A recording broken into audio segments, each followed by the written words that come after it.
E aí pessoal, beleza? Rodrigo Bibo do site e podcast bibotalk.com.br. Você tem ouvido os nossos podcasts, galera? Poxa, tem sido muito legais, a gente tem postado aqui no YouTube. Inclusive se você tem curtido, mas tá meio ruim de ouvir no YouTube, por que você não instala um app de podcast no seu celular? Se você tem Android, basta ir lá na Play Store digitar podcast e você instala aí o Castbox, o Podcast Addict. Aí instalou o app, busca lá por BTcast e assina e ouve os nossos episódios. Você pode baixar, ouvir offline. Se você tem iPhone, invejo você, os stories no iPhone são bem melhores. Se você tem o iPhone, basta você ir lá na lojinha de apps lá da iPhone, lá que eu não sei como é que é, e é um ícone roxo, é o app de ícone roxo. A mesma coisa, digita BTcast, dá um subscribe e você também pode fazer o download e ouvir offline. Gente, estou lendo aqui a Bíblia e Lucas é um evangelho que eu sempre leio, gosto demais, até por essa verve pentecostal. Lucas é um evangelho muito legal porque é o evangelista que mais fala sobre o Espírito Santo. Outro ponto importante também de Lucas é que ele é um evangelho, é o evangelho que mais destaca o papel das mulheres no ministério de Jesus. E quero meditar um pouquinho com vocês no início do capítulo 8. Inclusive a epígrafe desse texto, né, é as mulheres que seguiam a Jesus. E eu quero destacar aqui algumas coisas, principalmente o que essas mulheres faziam pelo reino de Deus. Bem, aconteceu que depois disso Jesus andava de cidade em cidade, anunciando, pregando e anunciando o evangelho do reino de Deus. Iam com eles algumas mulheres que Jesus curou, expulsou espíritos malignos. Aí Lucas cita o nome de algumas mulheres, Maria chamada Madalena, Joana, que inclusive era mulher do procurador de Herodes, Susana e muitas outras. E olha como é que ele termina esse bloquinho aqui. E muitas outras, as quais com os seus bens ajudavam Jesus e os seus discípulos. Com os seus bens, elas ajudavam a espalhar o bem.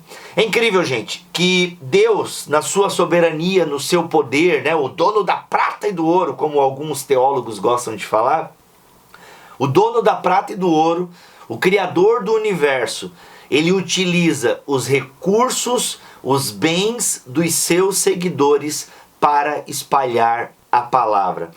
Eu sei que o foco do texto aqui não é esse. Aliás, quem sabe, não parei para analisar com calma, mas eu posso fazer uma reflexão em cima dessa observação que Lucas nos coloca aqui. Inclusive em Atos, Lucas nos dá vários relatos de como os bens dos discípulos eram empregados para o anúncio do reino de Deus. Não existe o anúncio de boas novas sem dinheiro. A realidade nua e crua é essa. Eu sei que falar de dinheiro é uma coisa meio complicada porque a gente está saturado da teologia da prosperidade. Homens e mulheres vão na TV, vão no rádio, vão na internet explorar as pessoas pedindo dinheiro e prometendo altas bênçãos. Mas a gente não pode, por conta das pessoas que fazem errado, nós não vamos falar sobre esse assunto. Não, nós precisamos falar sobre esse assunto. Nós precisamos falar sobre contribuição. Nós precisamos falar sobre os nossos bens no uso, da propagação do evangelho das boas novas, Ou seja, o anúncio do reino de Deus. Nós precisamos falar. O evangelho, o anúncio do evangelho do reino de Deus está sim ligado à utilização dos bens do povo de Deus. No Antigo Testamento já era assim. Os bens do povo eram empregados para a manutenção da casa de Deus, que no Antigo Testamento tinha uma casa. E já naquela época tinham os sacerdotes, tinham os obreiros que de alguma forma viviam da doação do povo. No Novo Testamento não é diferente. Por mais que agora Deus não tenha uma casa e construa a sua casa no coletivo daqueles que têm fé no seu nome, ou seja, agora a casa de Deus somos nós, somos a igreja, esta casa espiritual, conforme Pedro nos fala na sua carta, essa casa espiritual, ela agora é responsável pelo anúncio do evangelho do reino de Deus. E esse anúncio também acontece quando os nossos bens, quando os nossos recursos são empregados para este anúncio. Gente, tem muita gente que acha que ele não dá oferta na igreja dele. mas ele ajuda lá uma obra de caridade. Cara, eu não dou na minha igreja lá já tá legal, tá legal. Eu ajudo uns pobres lá. Legal, uma boa atitude, uma atitude bacana, nobre. Mas meu irmão, por que você não ajuda na sua igreja? Você sabia que a sua oferta na sua igreja local, ela é fundamental justamente para isso? Por quê? Se a sua igreja, né, a igreja hoje em dia é a responsável por anunciar o evangelho do reino de Deus. E aqui eu levanto duas coisas. Se você não dá oferta na sua igreja local, eu vejo pelo menos dois motivos. O primeiro, você não confia nos obreiros e nos pastores e pastoras, você não confia na liderança da comunidade. Por isso você não dá o seu dinheiro lá. Aí eu te pergunto, o que você está fazendo aí? O que você está fazendo aí? Ah, porque o meu pastor isso, a minha pastora aquilo, não sei o que lá e tal. Meu irmão, se você não dá do seu recurso para que essa igreja local anuncie o evangelho do reino de Deus, o que você está fazendo nessa igreja? Se esse é o motivo que você não confia na liderança, o que você está fazendo aí, meu irmão? Sai. Por quê? Porque faz parte da sua adoração, faz parte do seu culto, os seus recursos sendo empregados nessa comunidade local para o evangelismo, para o anúncio do evangelho do reino de Deus. Então o primeiro ponto é esse. Se você não confia na liderança, o que você está fazendo aí? Eu gosto do louvor. Não dá, mano. Você tem que abraçar o pacote completo. Não dá para ter, eu vou lá só porque é louvor.